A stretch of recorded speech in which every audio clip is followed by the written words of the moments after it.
खबर के साथ बिहार में चुनाव का मौसम है और किसकी बहार है, इससे जुड़ी हर खबर इस बुलेटिन में हम आपको दिखाने जा रहे हैं। लेकिन सबसे पहले गंगा में हो रहे कटाव की एक खबर आपको दिखाते हैं, जिसे देखने से पहले आप अपनी सांसों को थाम लीजिए। ये वीडियो आरा के शाहपुर प्रखंड के जवनिया गांव का है, जहां गंगा नदी में लगातार कटाव हो रहा है और लोग कटाव देखने के लिए किनारे में खड़े थे और तभी कटाव की वजह से दो युवक नदी में गिर गया, जिसके बाद मौके पर अफरा तफरी का माहौल हो गया। सोशल मीडिया पर अब ये वीडियो बहुत तेजी से वायरल हो रहा है। स्थानीय लोगों ने काफी कड़ी मशक्कत के बाद दोनों ही युवक को रस्सी के सहारे ऊपर खींचा है। तस्वीरें आप देख रहे हैं। घटना का वीडियो सोशल मीडिया पर बहुत तेजी से वायरल हो रहा है, इसीलिए हमने आपको पहले ही कहा था कि अपने सांसों को थाम लीजिए, क्योंकि जैसे जैसे कटाव हो रहा था लोग उसे देखने के लिए वहां खड़े थे। और सोचिए, कटाव के साथ ही ये दो युवक जो कटाव देखने के लिए वहां खड़ा था वो नीचे चला गया। उसके बाद फिर क्या था, मौके पर अफरा तफरी का माहौल हो गया। उन्हें निकालने की कोशिश की जाने लगी, तभी एक युवक रस्सी लेकर पहुंचा और रस्सी के सहारे दोनों ही युवकों को ऊपर खींचा गया। तस्वीरें आप देख रहे हैं, आरा के जवनिया गांव की ये तस्वीर है।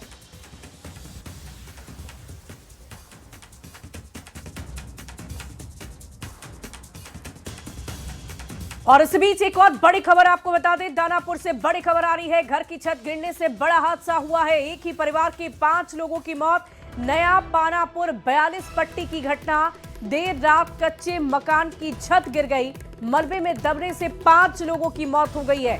काफी पुराना और जर्जर ये घर था। इंदिरा आवास योजना के तहत इस घर को बनवाया गया था। बड़ी खबर आपको दानापुर से बता रहे हैं और इस पूरी खबर की अधिक जानकारी के साथ न्यूज 18 संवाददाता दानापुर से अमरजीत शर्मा फोन लाइन पर हैं। अमरजीत, क्या कुछ जानकारी है, कैसे ये हादसा हुआ और फिलहाल जो घर में रह रहे थे लोग, उनकी क्या स्थिति है?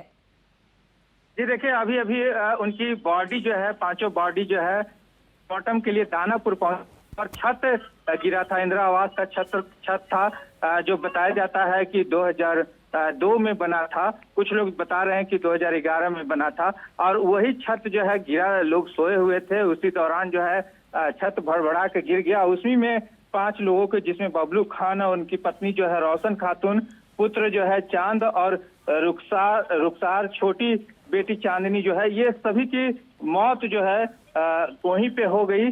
और जब लोगों को पता चला तो लोगों ने तुरंत उसे शव को बाहर निकाला और उसे जो है फिर पुलिस को सूचना किया और उसे पोस्टमार्टम के लिए दानापुर लाया गया है।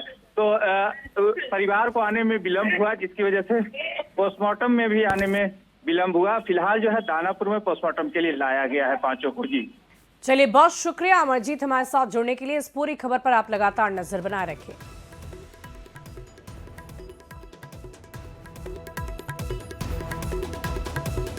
बेगूसराय से एक बड़ी खबर आ रही है। इस वक्त की कपड़ा दुकान में भीषण आग लग गई है। एसके वर्ल्ड इंटरप्राइजेस जलकर खाक हो गया। 20 लाख रुपए से अधिक का सामान जलकर खाक हो गया है। शॉर्ट सर्किट की वजह से आग लगने की आशंका जताई जा रही है। मौके पर अफरा तफरी का माहौल हो गया है। घंटों कड़ी मशक्कत के बाद आग पर काबू पाया गया। बछवाड़ा थाना क्षेत्र की यह घटना बताई जा रही है। इस वक्त की बड़ी खबर आपको बता रहे हैं, कपड़ा दुकान में भीषण आग लगी है। एसके वर्ल्ड इंटरप्राइजेस जलकर पूरी तरह खाक हो गया है। बेगूसराय से ये तस्वीरें आई है और देखिए नुकसान कितना ज्यादा हो गया। 20 लाख रुपए से भी ज्यादा की संपत्ति का नुकसान हुआ है। मौके पर अफरा तफरी का माहौल हो गया। फायर ब्रिगेड की गाड़ी को बुलाया गया, तब जाकर आग पर काबू पाया जा सका है। तस्वीरें हम आपको बेगूसराय की बछवाड़ा थाना इलाके से दिखा रहे हैं। और इसी बीच एक और बड़ी खबर आ रही है। सुप्रीम कोर्ट में सम्राट चौधरी से जुड़ी याचिका खारिज हो गई है। चुनाव में अयोग्य करार देने वाली याचिका ये दायर की गई थी। हैदराबाद के एक निवासी ने इस याचिका को डाला था। सुप्रीम कोर्ट ने बड़ी साजिश को खारिज किया है। बीजेपी ने एक बयान दिया। बीजेपी के नीरज कुमार ने इस बाबत जानकारी दी है। इस वक्त की बड़ी खबर आपको बता रहे हैं, सुप्रीम कोर्ट में सम्राट चौधरी से जुड़ी हुई जो याचिका डाली गई थी उसे खारिज कर दिया गया है कोर्ट की तरफ से। चुनाव में अयोग्य करार देने वाली याचिका ये थी। हैदराबाद के एक निवासी ने इस याचिका को दायर किया था, लेकिन उनकी याचिका को खारिज कर दिया गया है।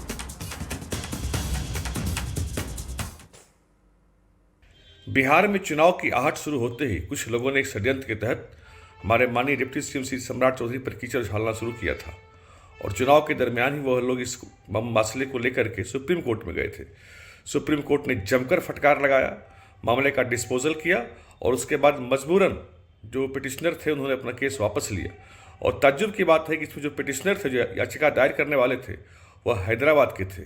और इंटरेस्टिंग बात जानिए, हैदराबाद से जो थे उन्होंने अपनी कमाई साल की 5 लाख से कम घोषित की, लेकिन जो वकील वो हायर करते हैं वो उनकी सालाना कमाई से ज़्यादा है।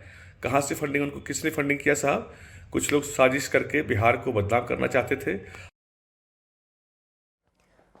और देखिए, बिहार में दूसरे चरण का प्रचार थमने के साथ ही आसमान में उड़ने वाले सारे हेलीकॉप्टर अब जमीन पर आ चुके हैं। धूल उड़ाती गाड़ियां थक चुकी हैं। वादों और दावों का दौर खत्म हो गया है और नेताजी अपने घर में बैठ गए हैं। अब जनता की बारी है जब वो दूसरे चरण के उम्मीदवारों की किस्मत तय करेगी। हालांकि मतदान के बाद नतीजों को लेकर सभी दलों के अपने अपने दावे हैं। कल 20 जिले की 122 सीट के लिए मतदान होगा, जिसको लेकर आज से सभी मतदान कर्मियों को उनके बूथ पर भेजा जाएगा। सुरक्षा बलों की तैनाती कर दी गई है। कल जिन 20 जिले की विधानसभा सीटों के लिए वोट डाले जाएंगे, उनमें सभी बिहार की सीमावर्ती जिले हैं, जिसकी सीमाएं दूसरे राज्यों को छूती है या फिर नेपाल बांग्लादेश से सटी हुई है।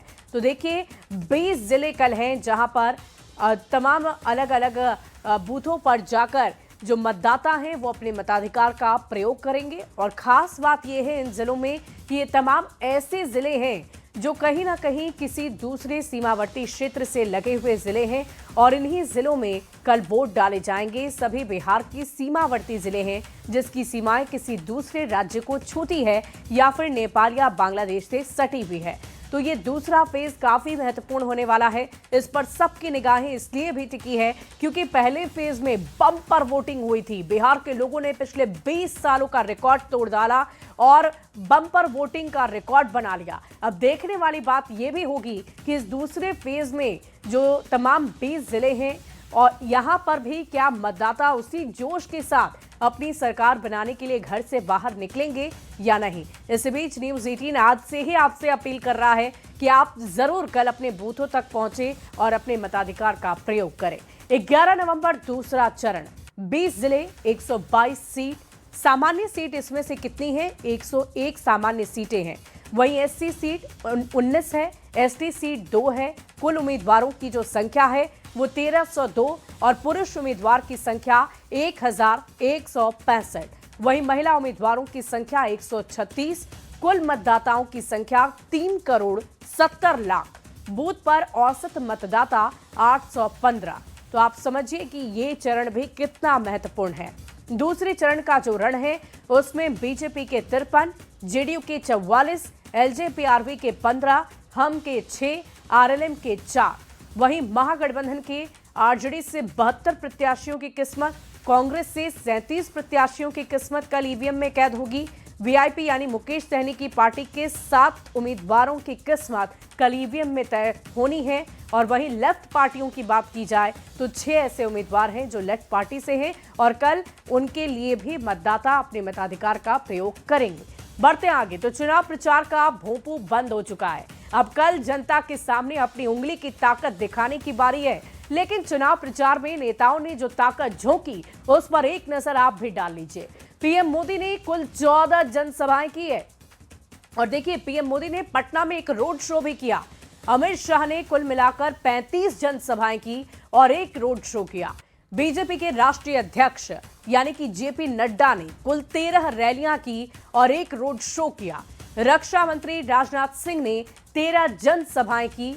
उत्तर प्रदेश के सीएम योगी आदित्यनाथ की भी बात कर लेते हैं और उन्होंने 12 जनसभाओं को संबोधित किया। तो एक बार फिर से आपको जेपी नड्डा की पूरी जो कोशिश उनकी तरफ से की गई उसकी जानकारी आपको दे देते हैं। देखिए, बीजेपी के राष्ट्रीय अध्यक्ष जेपी नड्डा ने 13 रैलियां की। रक्षा मंत्री राजनाथ सिंह की भी जानकारी हमने दी। आदित्यनाथ ने 12 जनसभाओं को संबोधित किया। और देखिए, सीएम नीतीश कुमार ने बिहार में कुल 73 जनसभाएं की है। तो सीएम नीतीश कुमार ने कुल मिलाकर 73 जनसभाएं की, 1000 किलोमीटर की यात्रा भी की है सड़क मार्ग से। आप सोच सकते हैं कितनी जोर आजमाइश की गई इस चुनाव को लेकर। मुख्यमंत्री ने 8 विधानसभा क्षेत्रों में जनसंपर्क किया, सड़क मार्ग से जनसंपर्क किया। विधानसभा चुनाव एक व्यक्ति द्वारा सबसे ज्यादा जनसभाएं तेजस्वी यादव ने की। तेजस्वी ने 1, 2, 12, 13 नहीं बल्कि 189 जनसभाएं की है।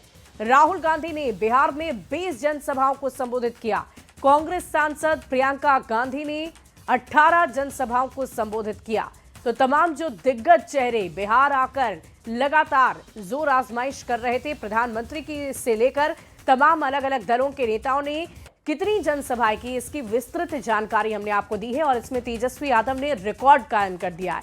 बढ़ते आगे, कल दूसरे चरण का मतदान होना है और उससे पहले दावों का दौर जारी है। जेडीयू ने सोशल मीडिया एक्स पर पोस्ट किया है जिसमें बस अब सिर्फ 4 दिन का इंतजार की बातें कही गई है और लिखा है कि फिर से नीतीश सरकार आ रही है।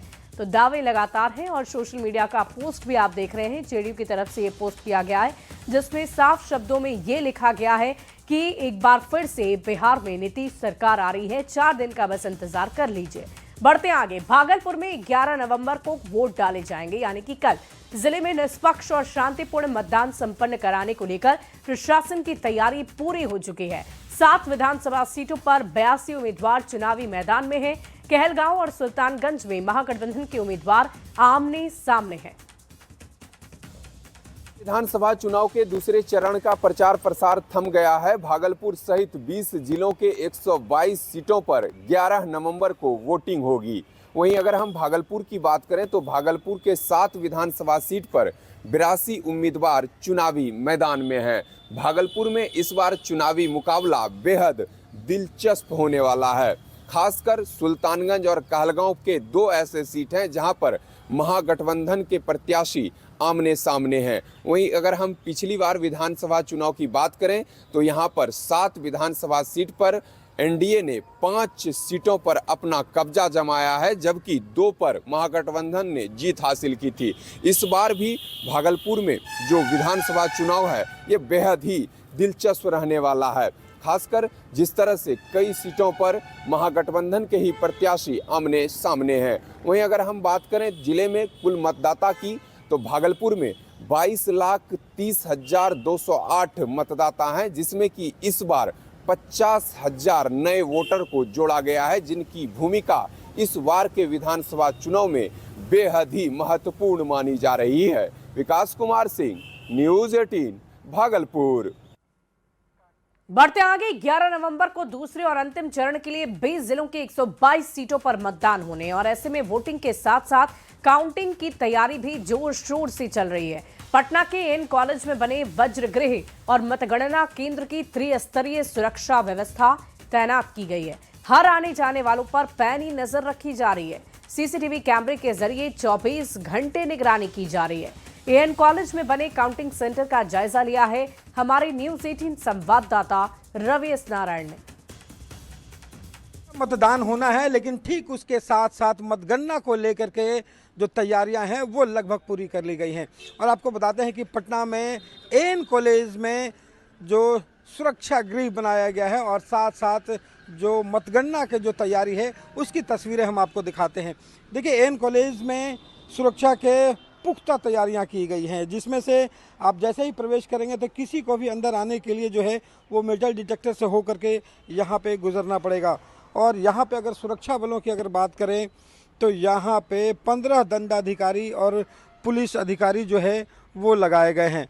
आप अगर तस्वीरों में देख पाएँ कि जो बैरिकेटिंग है वो पूरी तरह से लगाई गई है और इस बैरिकेटिंग के ज़रिए जो है कोई भी अंदर बिना अनुमति के या पास के नहीं जा सकता है। जो त्रिस्तरीय जो सुरक्षा रखा गया है उसमें पहला लेयर जो है उस लेयर को सीआरपीएफ के हवाले किया गया है। उसमें एक प्लाटून जो है वो सीआरपीएफ जो है वो तैनाती की गई है। दूसरे टेयर जो है वो बीएसपी को लगाई गई है और तीसरे जो टेयर है उसमें जिला सशस्त्र जो पुलिस है उसके 12 सेक्शन की जो प्रतिनियुक्ति है वो लगाई गई है। 13 जो पुलिस पदाधिकारी जो हैं वो लगाए गए हैं। और साथ साथ आपको बता दें कि यहाँ पे सीसीटीवी कैमरे के नज़र में पूरे 24 घंटा और 3 पालियों में जो है पुलिसकर्मी यहाँ पे लगाए गए हैं। सीसीटीवी कैमरा के जो फीडबैक मिल रहा है उसके ज़रिए जो राजनीतिक दलों के जो तमाम जो प्रतिनिधि हैं वो बैठकर 24 घंटा जो है इसे देख सकते हैं। तो कुल मिलाकर कोशिश ये की गई है कि यहाँ पे पारदर्शिता जो है वो भी बनी रहे और साथ साथ जो ईवीएम की जो सुरक्षा है इसे पुख्ता किया गया है। पटना से रवि एस नारायण की रिपोर्ट।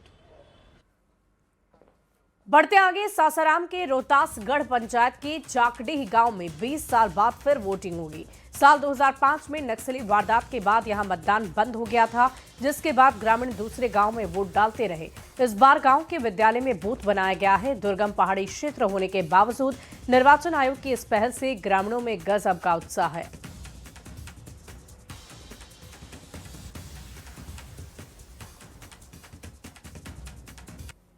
मैं अभी हूँ रोहतास जिला के कैमूर पहाड़ी पर स्थित रोहतासगढ़ पंचायत के चाकडी गांव में और बता दें कि इस गांव में 20 सालों के बाद इस गांव में मतदान केंद्र बनाया गया है। बताया जाता है कि वर्ष 2005 के आसपास यहाँ एक बड़ी नक्सली वारदात हुई थी और उसके बाद उसके बाद से यहाँ पर बूथ जो है वो नहीं बना। लेकिन इस गांव में आप देख सकते हैं कि ये गांव है। इस गांव में बाद में जो है जो परिस्थितियां बदली और 20 साल के बाद यहाँ पर मतदान कराया जाएगा, जिसको लेकर यहाँ के लोगों में काफ़ी उत्साह है और लोगों को अब मुख्य धारा से जुड़ने का मौका मिलेगा। लगभग 20 सालों से जितने भी मतदान हुए वो लोग दूसरे जगह जाकर दूसरे गांव में जाकर वोट डालते थे, लेकिन इस बार चाकडी गांव के लोग जो हैं अपने गांव में ही बनाए गए मतदान केंद्र पर वोट डालेंगे, जिसको लेकर यहाँ के लोगों में काफ़ी उत्साह है। अजीत कुमार, न्यूज़ 18, सासाराम। और देखिए, विधानसभा चुनाव के प्रचार का शोर अब थम चुका है और ऐसे में बड़े नेताओं के अपने अपने दावे हैं। लगभग एक हफ्ते लगातार कैंपेनिंग करने के बाद कांग्रेस सांसद तारिक अनवर महागठबंधन की सरकार बनने के दावे कर रहे हैं। तारिक अनवर से बातचीत की है न्यूज़ 18 संवाददाता सुब्रत गुहा ने। प्रचार का शोर अब थम गया है, अब मतदान की बारी है। ऐसे में बड़े नेता क्या ऑब्जर्व किया, लगातार क्षेत्र में रहे। सर, आप लगातार क्षेत्र में रहे, क्या लगता है सीमांचल पे क्या देख रहे हैं समीकरण, एमवाई समीकरण का? एक बदलाव का माहौल है, लोग परिवर्तन चाहते हैं। 20 साल के जो डबल इंजन के कुशासन से लोग परेशान हैं, क्योंकि 20 साल में गरीबी बढ़ी, बेरोजगारी बढ़ी, भ्रष्टाचार बढ़ा, पलायन बढ़ा और लोग चाहते हैं कि इन समस्याओं का समाधान हो, निदान हो। और फिलहाल